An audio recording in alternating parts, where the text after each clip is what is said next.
getting late, and a decent place to spend the night is what I sought. So I got up from where I was resting and walked away from all that jesting. Started walking down the street, looking for a place to sleep. Then I looked down the alley, and sitting in her cart was old Ragbag Sally. Now, Sally ain't got no home. She's like me, she's free to roam. But that old grocery cart slows her down. She pushes that thing all over town. I said, hey Sally, walk with me down to the homeless shelter where the lodging is free. She said she would if she wasn't ashamed to be seen with a man so ethically lame.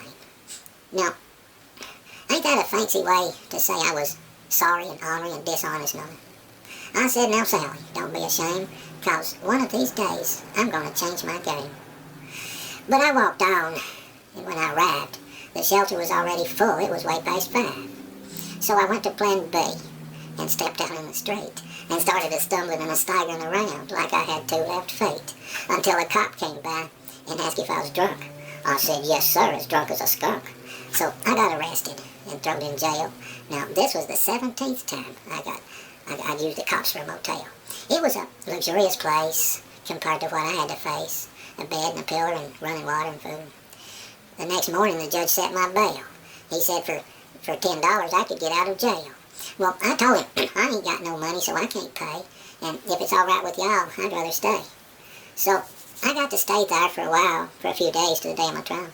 And I told the judge how the other day I got arrested for a place to stay, and when I told him how I liked that place, he hit the desk with his gavel and dismissed my case. Then I was back out on the street in that hot summer heat with no place to go and nothing to eat. So I went to plan B and went back in the courthouse hall. It was air-conditioned in there. Got out my don't work, need help sign and sat down against the wall. I stayed there until about noon when a deputy sheriff, I believe it was, asked me if I was going to be leaving anytime soon. Well, I thought that was a public place and I wasn't breaking no law. But I didn't want no qualm with the sheriff, so I stuck both my middle fingers up in the air and said, the heck with y'all. Then I walked on out and sat down on the courthouse step, just watching folks walk by. They was a-coming and a-going and had things to do and places to go, and I wasn't living like any of them, and I don't know why. They had jobs and homes to go to with beds and pillars and bathtubs and toothbrushes and all kinds of nice things. And they all had good clothes on and lunch money and shoes with good shoestrings. But their families and obligations, commitments, and cell phone contracts had them all locked in. They was living their lives like pigs in a pen. And while I was sitting there, I got that awful feeling, a feeling I've had before. It was that concrete step was making my butt sore. So I got up from where I was resting and walked away from all that jailhouse and courthouse nesting. I'd been there for over 5 days. Started walking down the street. Now to tell you the truth, I was looking for something to steal or somebody to cheat. Then I looked down the alley, and there was that old grocery cart there, but not Ragbag Sally. Now, Sally really loved that old cart. It was all that she had.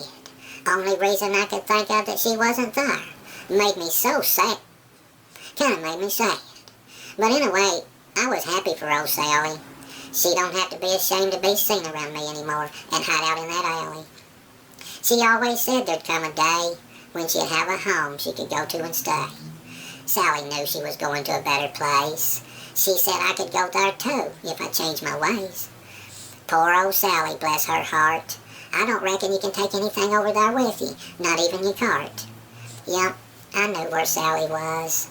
I believe she lived just for that day when her supplemental Social Security claim got approved. And she got her back pay. Yeah, I knew where old Sally was. So I walked on over to the east side of town, to that low-income boarding house that looked like it was about ready to fall down.